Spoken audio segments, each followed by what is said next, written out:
नगरमधल्या मोर्चावरनं आता राजकारणही रंगतंय।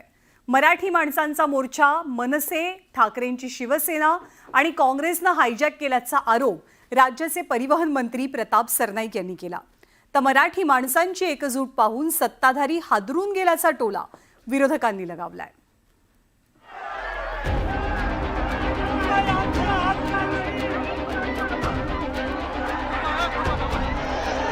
मुंबईच्या सीमेला लागून असलेल्या मीरा रोडमध्ये मराठी माणसांनी मंगळवारी आपली ताकद दाखवून दिली।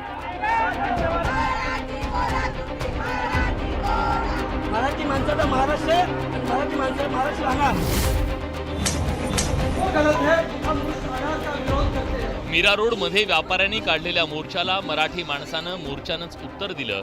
या मोर्चात सहभागी होण्यासाठी परिवहन मंत्री प्रताप सरनाईक पोहोचले, मात्र घोषणाबाजी झाल्यानं आणि बाटली फेकल्यानं सरनाईकांना काढता पाय घ्यावा लागला।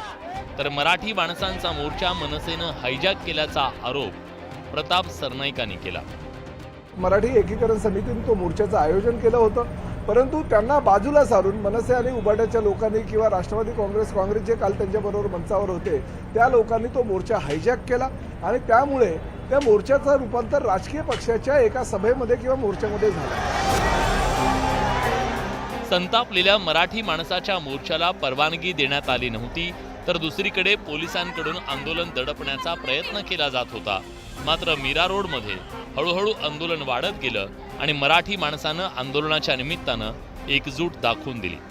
मोर्चात मनसे आणि शिवसेना उबाठाच्या कार्यकर्त्यांसोबत मोठ्या प्रमाणात सर्वसामान्य मराठी माणूस रस्त्यावर उतरला। अनेक दिवसांपासूनची खदखद व्यक्त करण्याची संधी मराठी माणसाला होती, मात्र विरोधक भावनिक मुद्दे हाती घेऊन सामान्य नागरिकांना वेठीस धरत असल्याचा आरोप सत्ताधाऱ्यांनी केला। काल जो मोर्चा झाला तो मराठीच्या नावाखाली कुठल्या तरी राजकीय पक्षाने आपला अजेंडा त्या ठिकाणी राबवला आणि ठीक आहे, मराठीसाठी आम्ही त्या ठिकाणी गेलो, आम्हाला मराठीसाठी जर काही अपमान सहन करायला लागला तर आम्हाला आमची ती मानसिकता आहे, तयारी सुद्धा आहे। सत्ताधारी परप्रांतीयांचे गुलाम असतील, मात्र मराठी माणूस स्वाभिमानी आहे। त्यामुळे मनसे आणि ठाकरेंची शिवसेना भूमिपुत्रांसोबत असल्याचं स्पष्ट करण्यात आलं।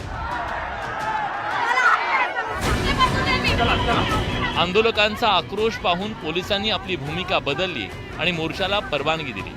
मुंबईतूनही मनसे आणि शिवसेना उबाठाचे नेते मीरा रोडच्या आंदोलनात पोहोचले, त्यामुळे आंदोलकांचा हुरूप वाढून मोठं आंदोलन झालं। आता विरोधकांनी हाच मोर्चा मनसेनं हायजॅक केल्याचा आरोप केल्यानं नवा वाद सुरू झालाय। Bureau report, news 18 Lokmat.